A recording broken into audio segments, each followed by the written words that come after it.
because most of the time they're not spending that kind of money anyway. Yeah.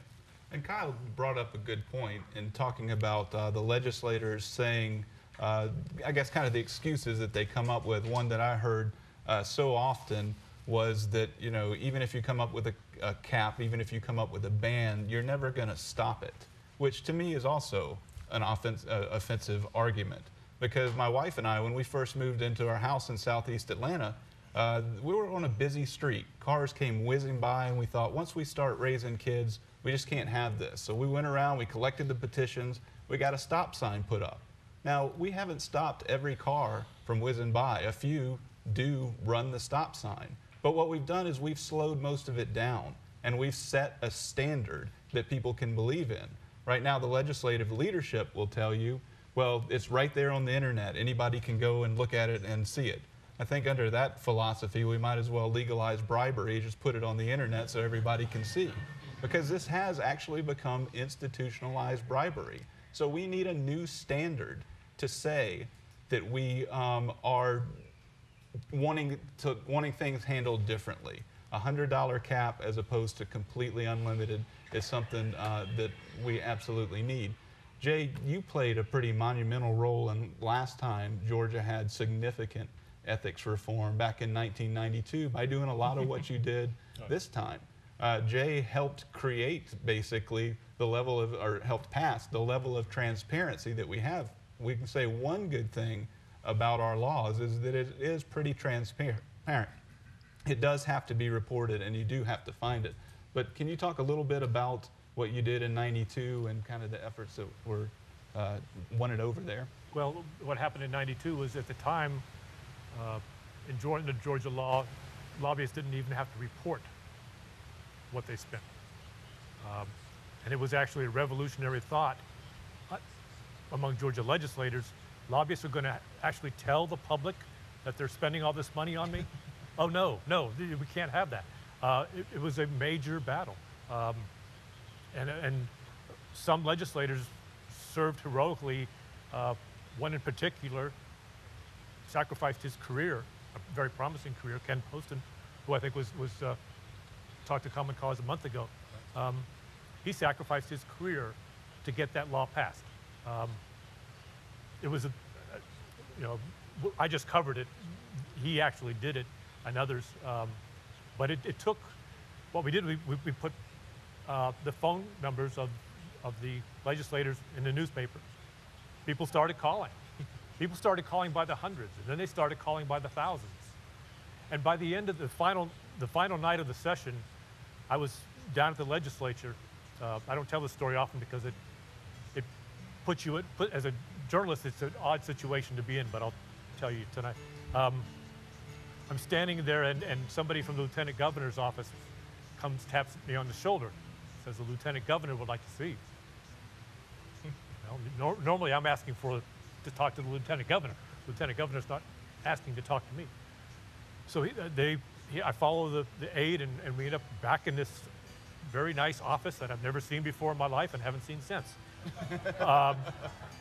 And sitting there are the Senate leadership, the Lieutenant Governor's Senate leadership, and Attorney General Mike Bowers, and they had a seat for me, and they said, sit down, and they said, what's it going to take to make the newspaper happy on this bill? And I said, well, I'm not in a position of bargaining with politicians as to what they can and cannot do. I told them, we've already said in the newspaper over and over, here are the things that we think are essential to get it done. At the end, they wrote the law to do that. And they were talking to us at the newspaper, but what they were really doing was talking to the people of Georgia who had made those phone calls, confronted their legislators, forced them to take up the issue, and made it happen. And that's the kind of thing that's going to happen again. It's just going to take a little more time to build up that groundswell. These hands hold tight. These hands love. These hands support. These hands create. These hands save lives. To empower your hands to help make a difference, call the American Heart Association at 877-242-4277 for a CPR class near you. These hands are wise. It's the #1 cause of blindness in adults. It doubles the risk of heart attack and stroke. If trends continue, 1 in 3 children born today will face it in their lifetime. 1 in 4 people who have it don't know it yet. And 1 in 5 Americans are at high risk of developing it. Together, we can stop a disease that burdens and shortens life. Help us raise awareness, raise research funds, and raise hope at StopDiabetes.com. Every book is an adventure waiting to come to life. Visit new worlds. Encounter new friends. And discover the power of reading. Go to read.gov to read A Princess of Mars, the first novel to feature John Carter. A new world awaits. Read. The 9/11 memorial is for my 343 brothers who didn't make it. And for my brother. This shows the world that we can rebuild. And that we are strong. It's for the heroes like my dad. This year, the National September 11th Memorial opens in New York City. Join us to honor, remember, and reunite. You can help right now by texting the word HOPE to 80088 to give $10. We Americans are always at our best when we hear and heed the cries of others. When confronted with massive human suffering, Americans have always stepped up and answered the call to help. But there's never been anything on a scale of human tragedy in our own hemisphere, like what we're now witnessing in Haiti. Today, President Clinton and I are joining together to appeal to you with real urgency. Give now, and lives will be saved. Thank you. Thank you.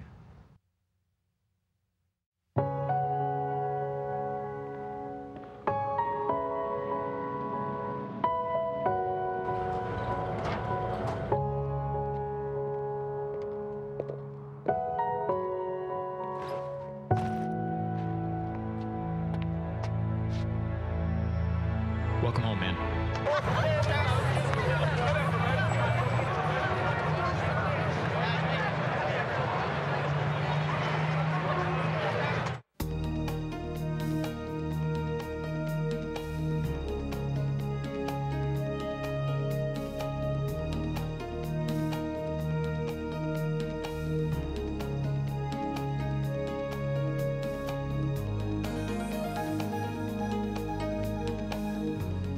Now we're going to take a few questions from our studio audience, and ever since I saw the movie Coming to America, I always wanted to say, you're such a lovely audience. Give yourselves a hand, because you're doing a great job.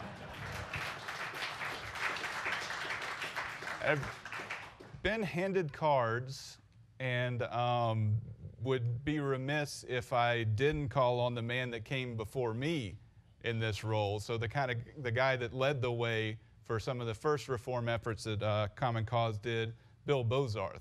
Bill, you have a question, if you'll come up. My question really is for you, Kyle, primarily. It's been my experience that the leadership feels fairly invulnerable to reaction to what they've done. My question to you is, do you believe there's any reasonable chance that Tea Party activists around the state could mount some formidable challenges to some of the key people in the fall of 2012? If not to defeat them, at least to scare them and harass them enough to think about this? Are you aware of any actions on that you can share with us? I am. Some of the leaders of the Tea Party have told me that list of legislators is forthcoming. It's something they're working on. I think it could be coming out sometime in April.